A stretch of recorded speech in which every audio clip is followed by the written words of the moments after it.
Welcome to episode 617 of the High Performance Mindset Podcast. You're here because high performance is one of your mindsets, and you're already good at what you do, and you know that there is still more that you can do in your journey, both personally and professionally. And one of the most famous high performers in the world of business and finance is Warren Buffett. He is ranked as the #1 investor of all time and is now one of the world's richest men. Warren said this: "You can improve your value by 50% just by learning communication skills and public speaking." And that's why I wanted you to meet our special guest today, Joel Weldon. Joel is my personal speaking skills coach and a Hall of Fame professional speaker. He is the creator of the ultimate speaking system for entrepreneurs and business owners, as well as executives, to speak even more effectively by following one of the most important mindsets ordinary speakers just don't have. If you rated yourself right now, using a scale of 1 to 10 on your ability to speak in front of a group made up of your ideal audience members, what would that number be right now? It could be anywhere from 1, which would mean I'm terrified to speak and I hate it, to 10, which would be I love to speak and I'm amazing at it. Wherever you are on the scale, the mindset that Joel is going to share with you can help you be an even better speaker and communicator. Joel has been paid to speak at over 3,000 events and has personally coached over 10,000 speakers. He's considered one of the highest performing speakers and speaking coaches in America. And I've seen how he can turn an ordinary presentation into an extraordinary one. He has helped me, and you will see that too.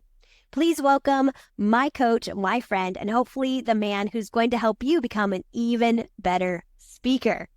Help me welcome Joel Weldon. Joel, I'm so excited to hear you and have you on the podcast today. Let's start with, what is the mindset of an ordinary speaker compared to an extraordinary speaker? Well, Sindra, thank you for that great introduction. And as you're listening, remember why you're here. You know that this podcast is about your mindset. How do you think? And think, when you're in an audience, what is the mindset of the person running that meeting? And it could be a team meeting. It could be a business meeting. It could be an event that you're going to, but it could be a one-on-one presentation. Anytime you're speaking to more than one person, it's a presentation. So think about how you feel when you're in the audience and you listen to what the first thing a speaker says. And this is where most ordinary people go wrong, is they have the mindset about themselves. They're thinking about themselves, not the audience. Now, how do you verify that? Listen to what the first thing a speaker says. It usually is something like this: "I'm so excited to be here." No one cares that you're excited to be there. They're there for a reason. Or, "I'm so looking forward to sharing my ideas with you." No one cares that you're looking forward to the idea. They want to know what's in it for them. So that's the mindset, that if you have that, anytime you make a presentation, again, to a prospect, to a team member, at an event, an industry event where you're a guest speaker or being interviewed on a video, make it about them. And here are 3 words that will help you always connect with your audience and show them immediately that what you're there for is to help them, not about you. And the 3 words are the words that I began our discussion with. After I thanked Sindra, I said, "You're here because." Those are the 3 words. If you would just begin that. So let's say you're talking to your team members. You're here because you're a member of XYZ team. And you show up for work every day. And hopefully you love what happens in this business. But the purpose of this meeting is to help you know how it can be even better. And you're going to have an opportunity. All right. And then we go into a presentation. So the suggestion is, open with, "You're here because," and once you say those 3 words, you can't add an I.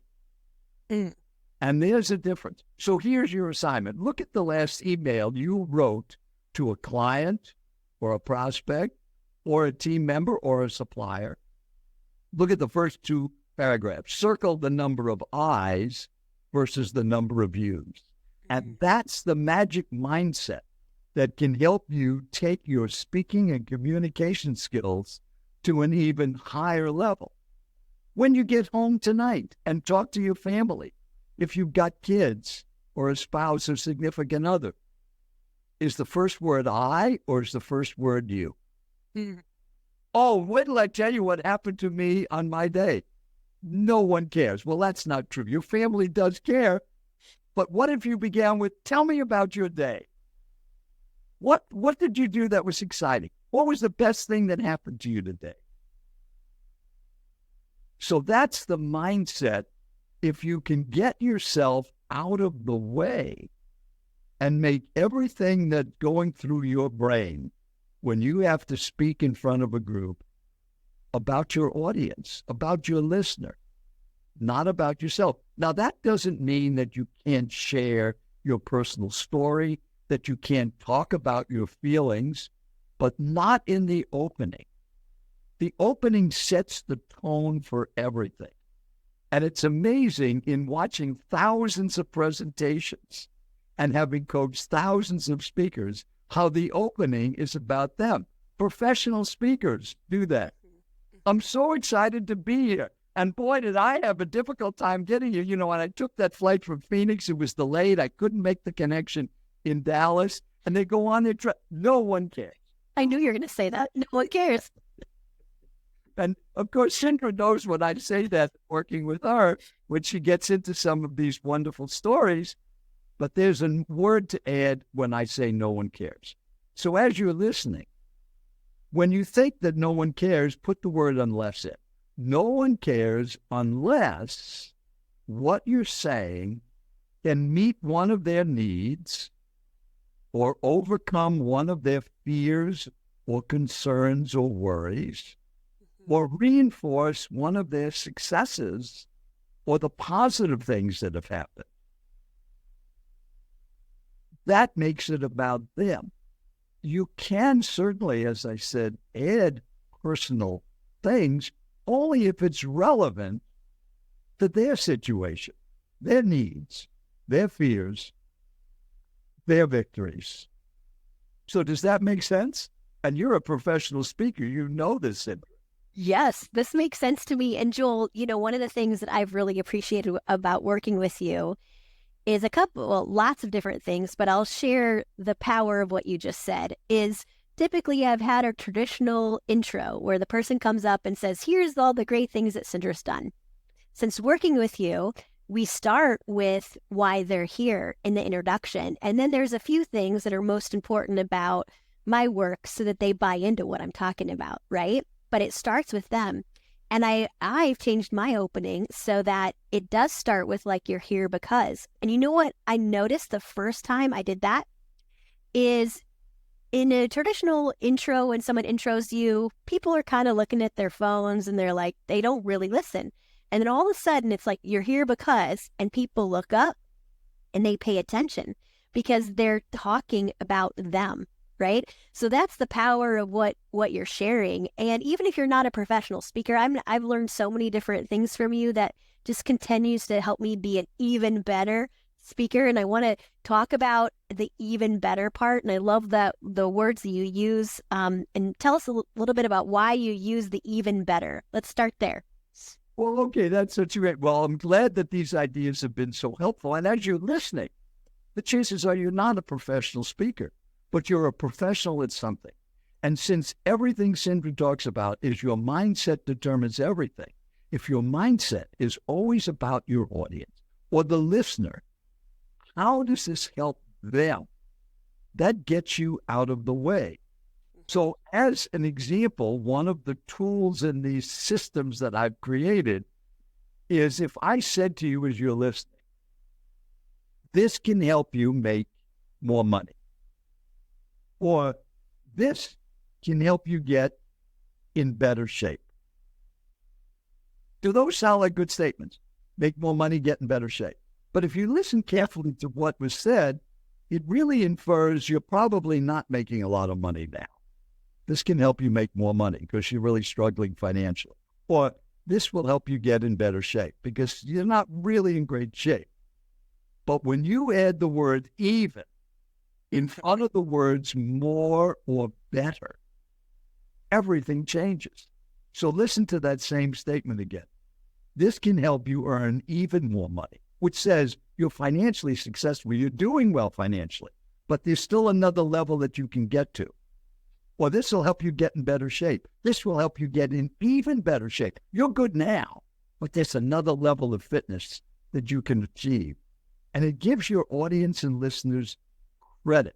And Sindra picked up on that right away.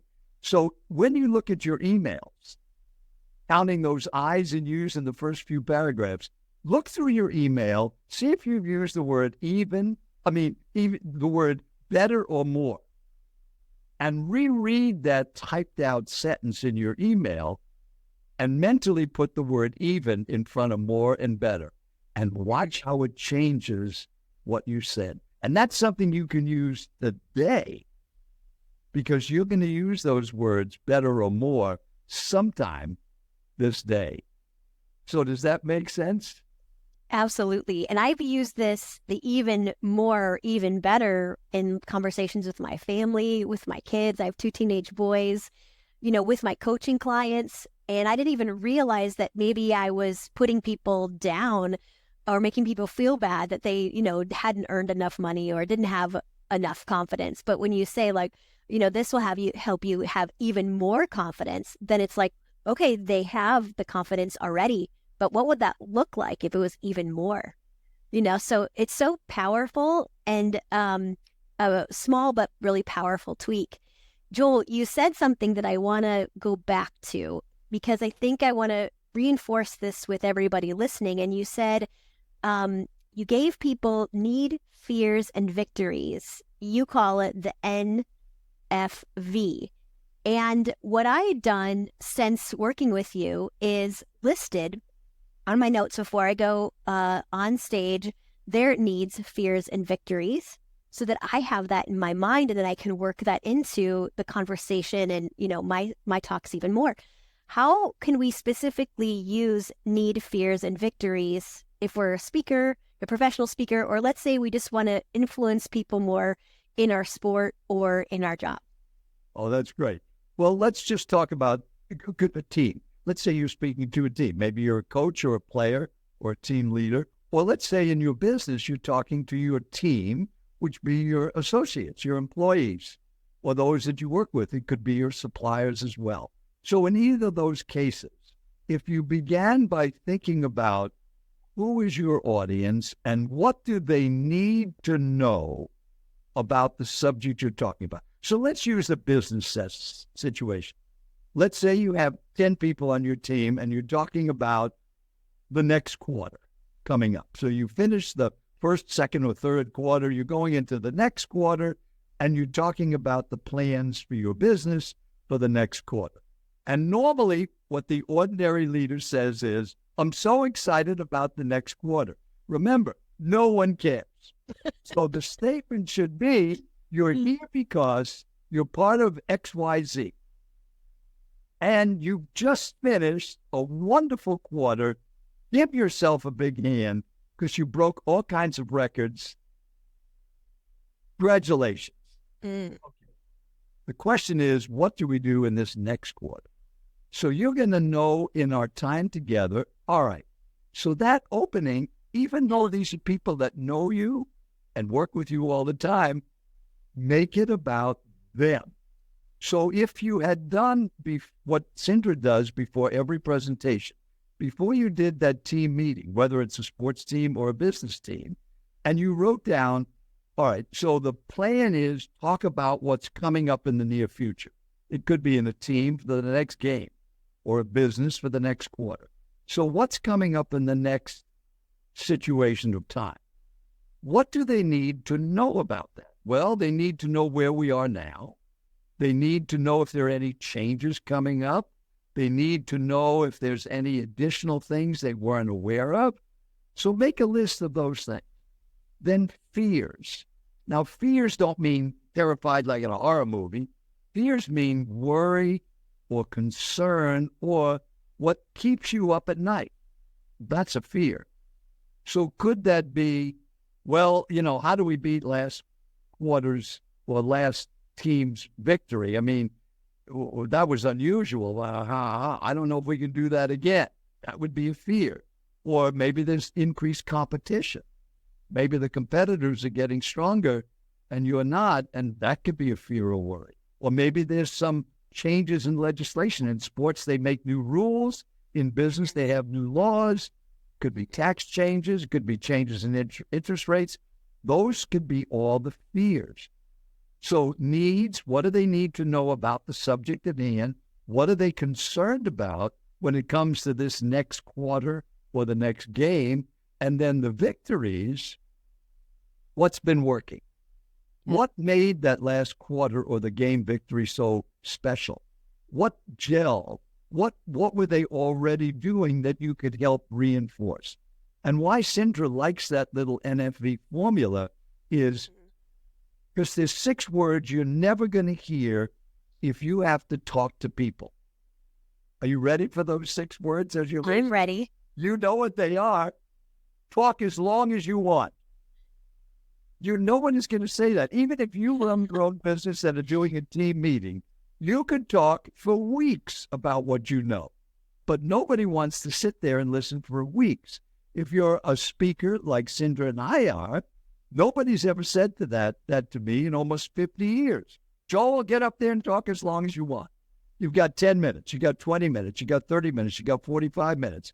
It's a half-hour meeting. We've got to get people back to work.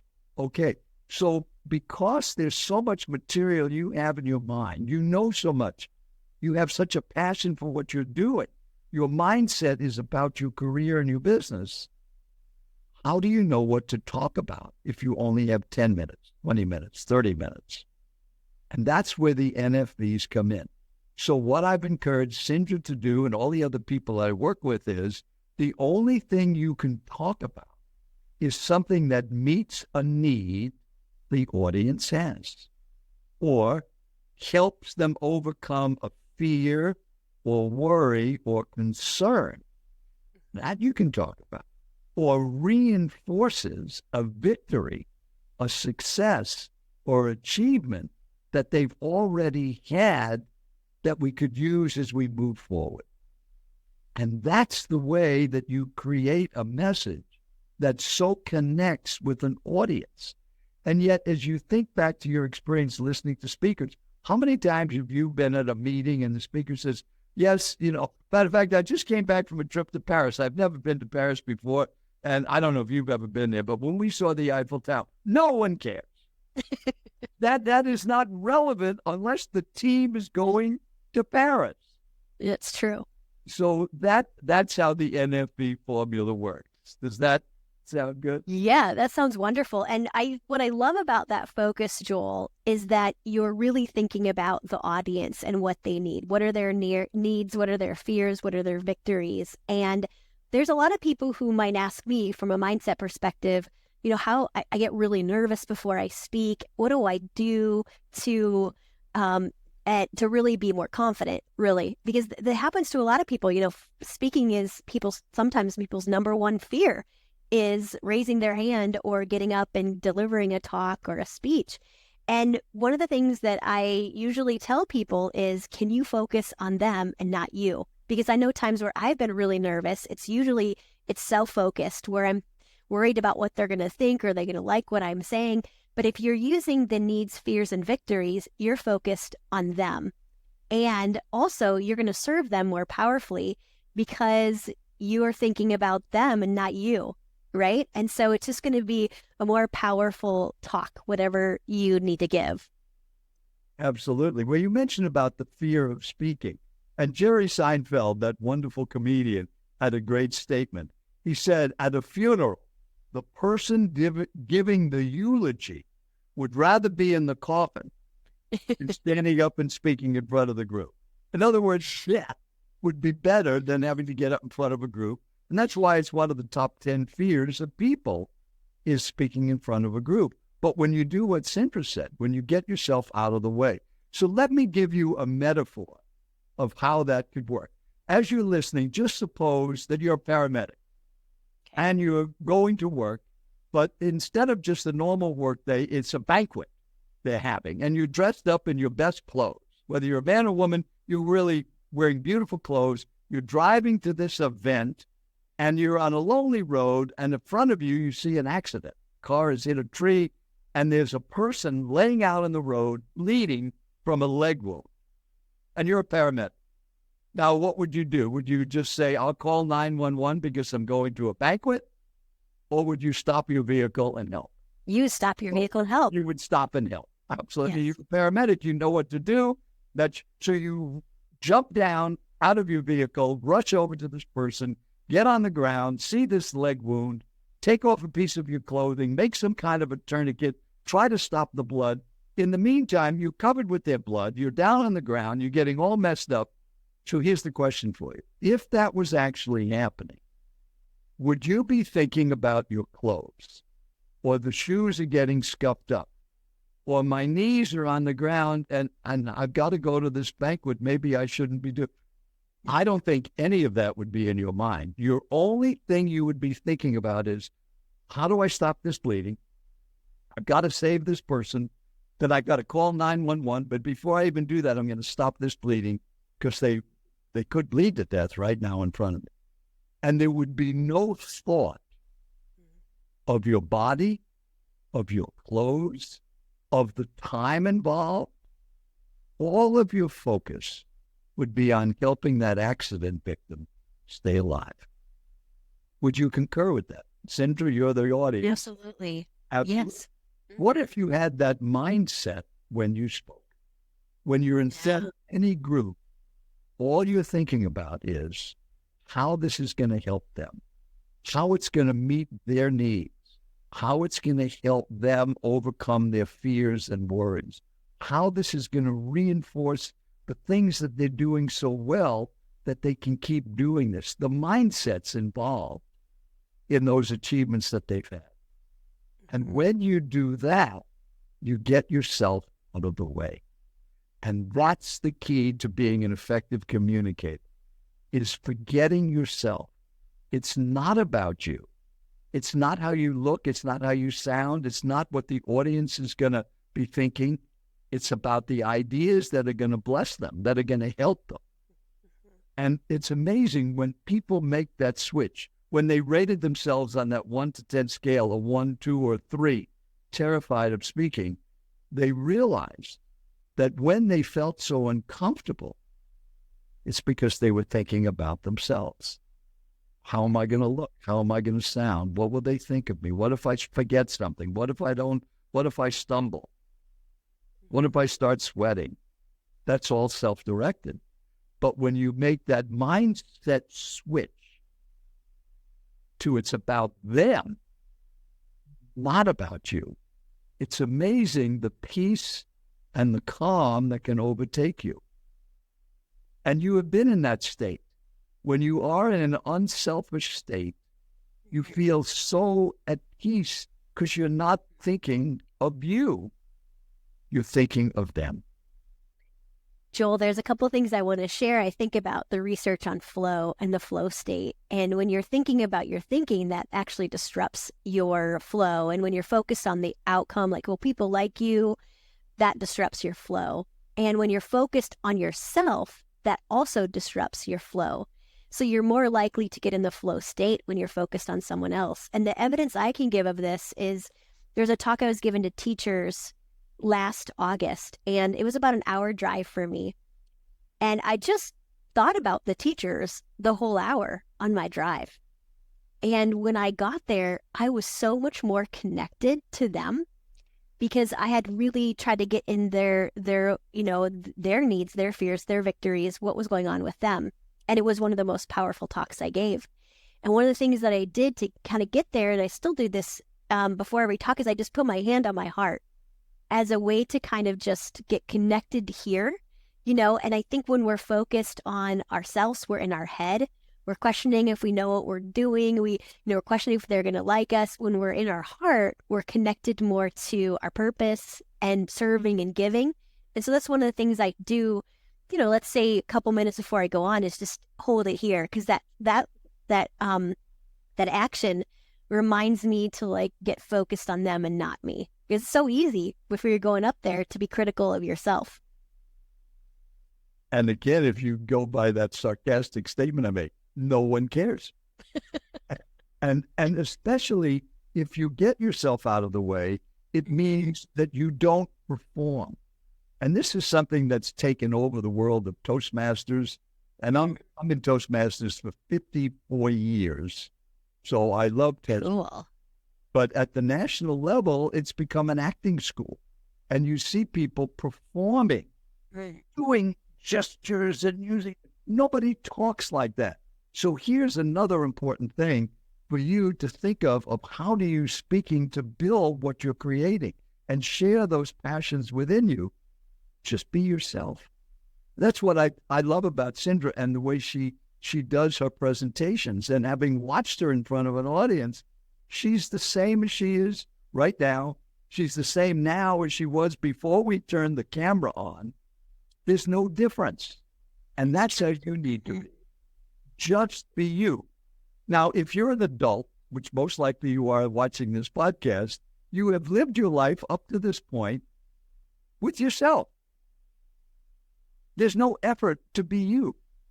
If you're outgoing and happy and bubbly like Sindra, that's how you are all the time. Now, you could be happy inside, but it doesn't show on the outside, where you're more reserved.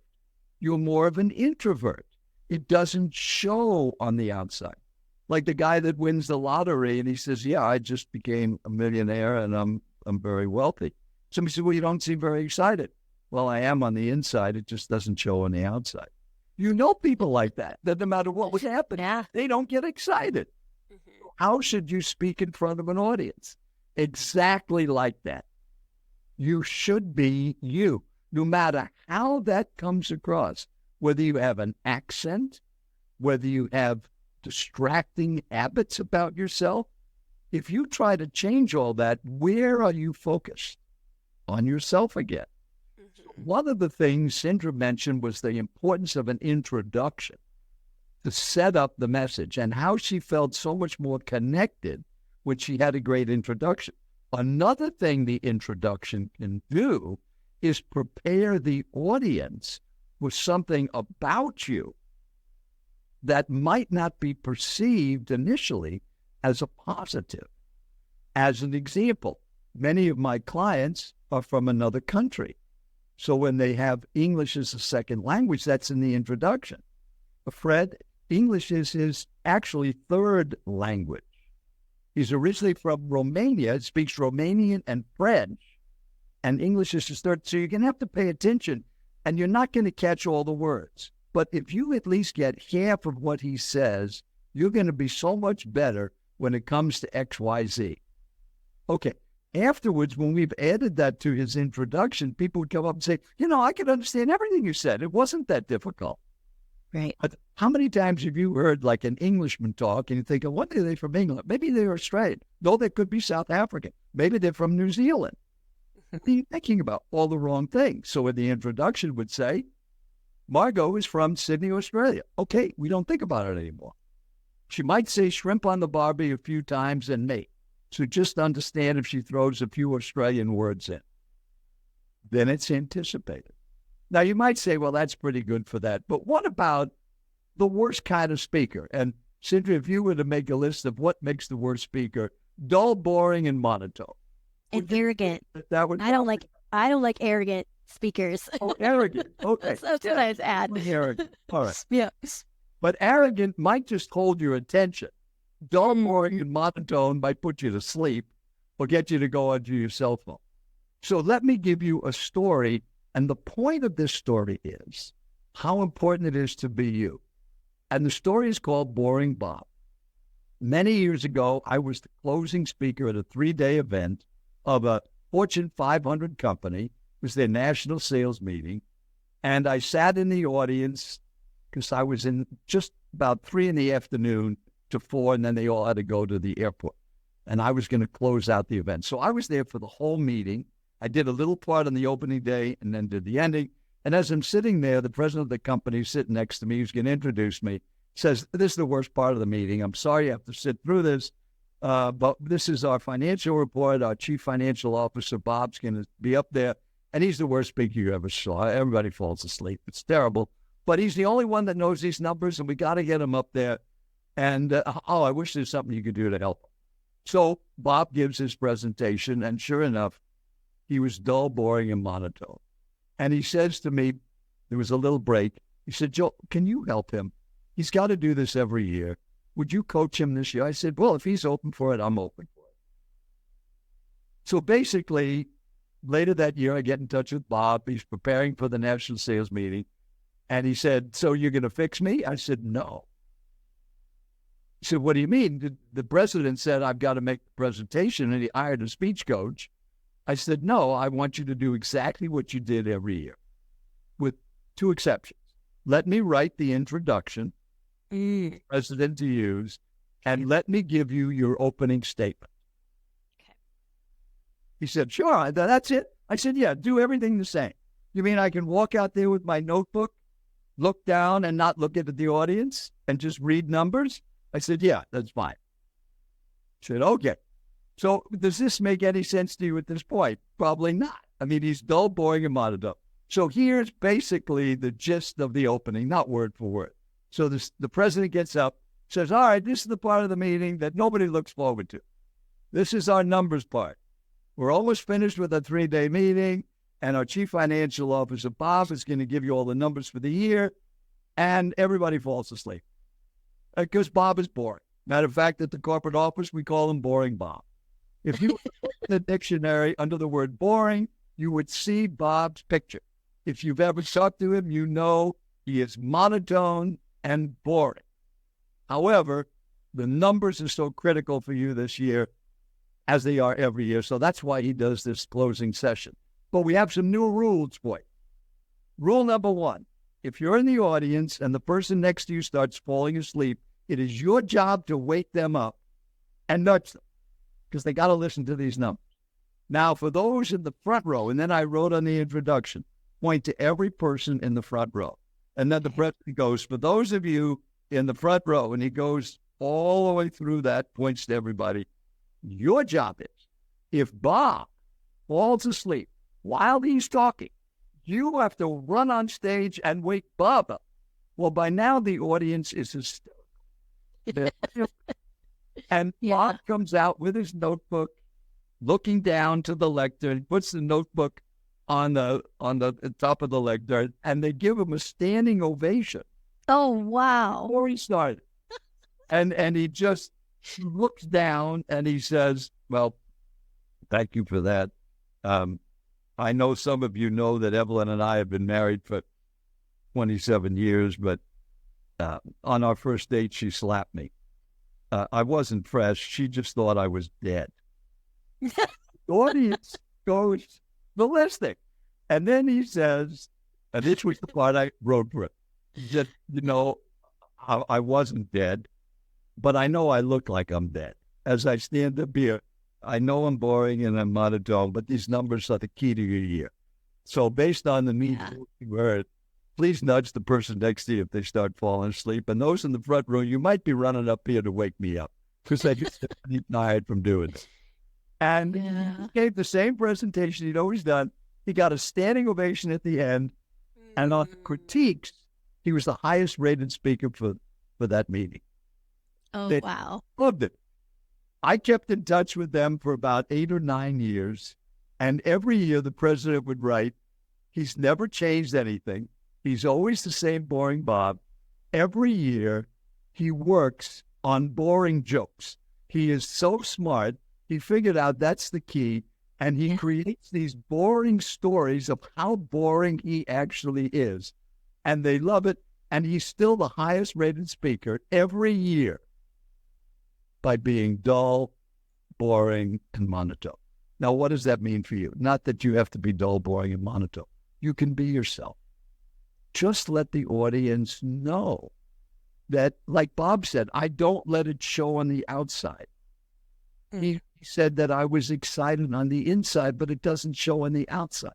And you know people like that. So if there's anything that can distract, just bring it up. But being yourself, it's not a performance, it's a connection act. And if you can connect with your audience, it's amazing what can happen. Love it. Thank you, Joel. Not a performance, but a connection act. Really powerful. And as people are listening, I think what you just shared is so impactful for them, because sometimes people will come up to me and say, well, I'm not as dynamic as so-and-so, or I'm not, I don't smile as much as you do on stage, or whatever it might be. And I love what you just said about be yourself. And it's about the introduction. And I love that he's been adding in jokes about himself, and such a powerful story. One of the things I'm thinking about is, when people are speaking, stories is a way for them to connect, right? So we just heard this wonderful story that you gave. Tell us a little bit about how we should pick the stories that we decide to deliver, and what tips might you have about storytelling? Okay, well, that's a great question. Well, the stories you would pick would have to do with the needs, fears, and victories.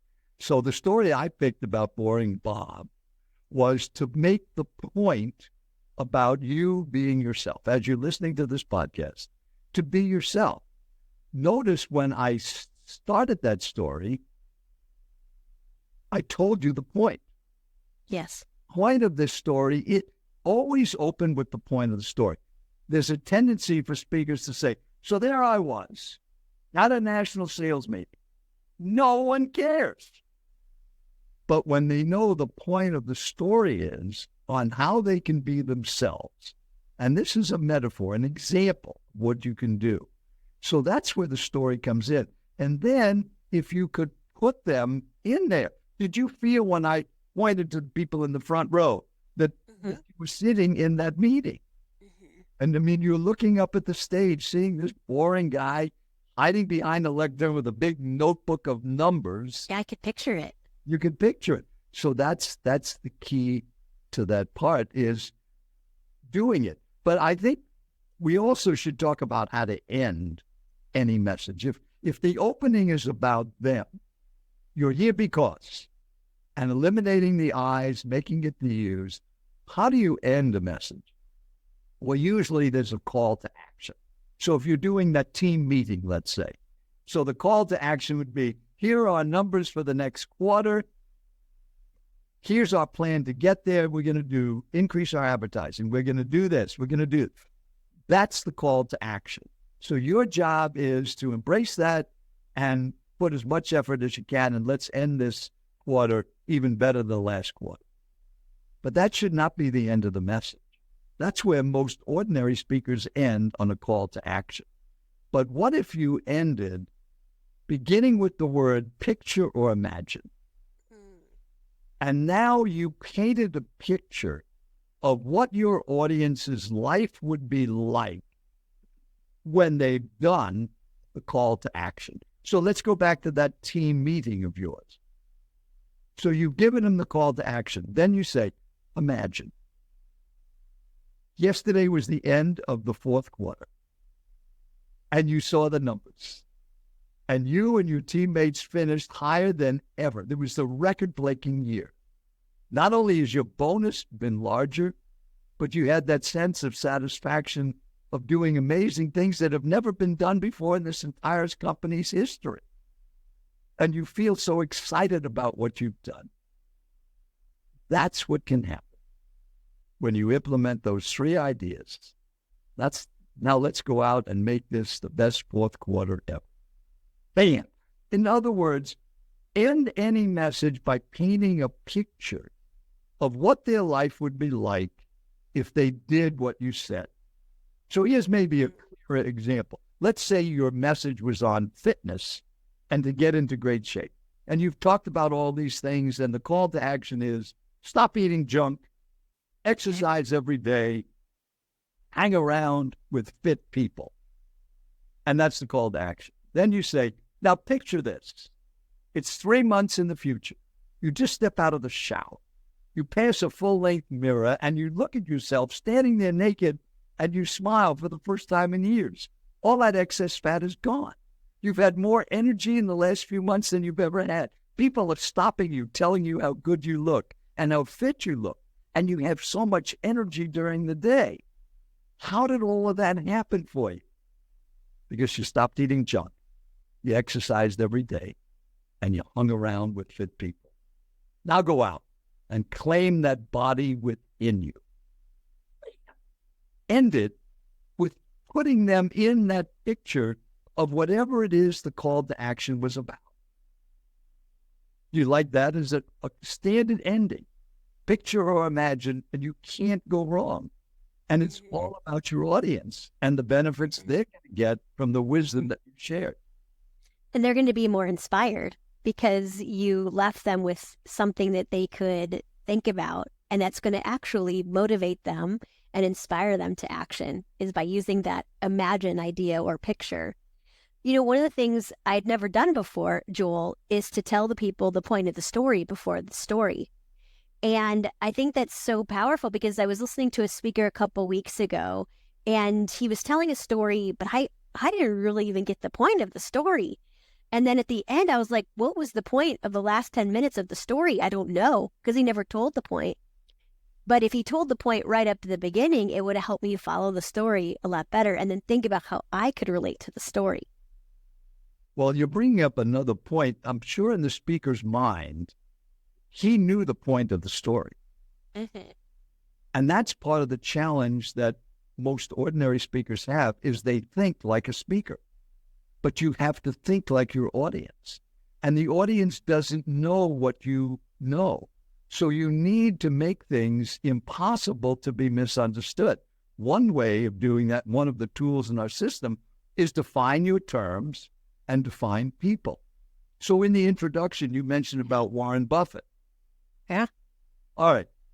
Who is Warren Buffett? Warren Buffett said, if you just said that, but you prefaced that or followed that with, considered the number one investor ever and one of the richest men in the world.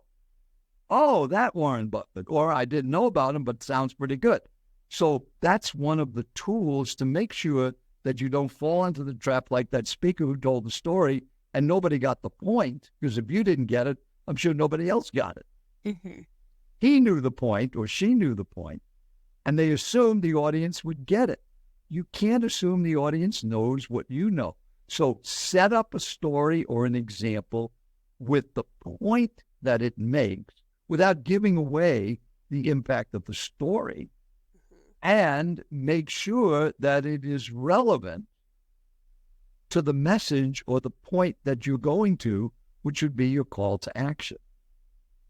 One of the things, Joel, that I'm relating to is I just did this 10-minute talk about how to move on from a mistake. That was so fun to work with you on, and I was really happy with how it went. And one of the suggestions you provided was to define a mistake. And I'd never thought about defining a mistake because people know what a mistake is. But, well, I assumed that, but I think it just made the message more clear when I defined what it is. And so, defining who Warren Buffett is or whoever you might say, even if you said someone like Joe Biden, you might think that everybody knows who Joe Biden is, but maybe people the current president of the United States, Joe Biden, was quoted, right, was something like that. And even like you said about the word mistake, if you ask 10 people to define mistakes, you would get a varying answer on that. But by you giving that definition in the beginning, everybody was on the same page now. So that's how you preface it. Say, let's define a couple of our terms. I know you know them, but let's make sure we're on the same page. So here's our working definition for mistakes. Yeah. And once Sindra said that, we all were on common ground, and it was impossible to be confused what she was saying because she had just told us what we're dealing with. So that's a great reminder. And it's one of the tools in our system to make your connection even better with your audience. Excellent. Well, I know I could talk to you all day, Joel, and listen to the advice and strategies you have. I want one more question, then we'll wrap up. And one of the mistakes I made one time is I memorized the talk. And it didn't go so well for me because I was very connected to my head, not my heart. And it was too robotic. And so as people are listening, they might say, well, gosh, how do I grow in this? How do I use maybe prompts, or how do I use notes if I don't memorize things? And your recommendation would be not to memorize it, which I appreciate, because memorizing hasn't helped me, So what is your recommendation on how to use notes and prompts, and why should we not memorize a talk word for word? Okay, so the reason not to memorize is that the reason not to memorize is that the reason that, have you ever seen? So I'm looking for that word. What comes next? Because there's a word I've got to have. That's why you should never memorize it. Very few people are good at memorizing. Some people can, but it's not recommended. You just need to have a track. And that's what slides do. Slides become your keyword notes of where you're going, or you can use, as you know, we've talked about that, a black card of notes. We're going to talk about this next quarter and what's going to happen. And I jotted down 10 things that we're going to cover in the meeting. All right. Nobody's going to hold you at fault for that. So the suggestion is always have a note. It could be something as a flip chart, which could have the items on it, just to keep you on track. But the most important thing is that you know what their needs are, their fears, their victories, and that you're going to connect everything you say to their situation. And if you forget something or miss something, it's okay. Nobody knows. They don't have a script. It's not like a play where your key word is agriculture and then somebody says the next word.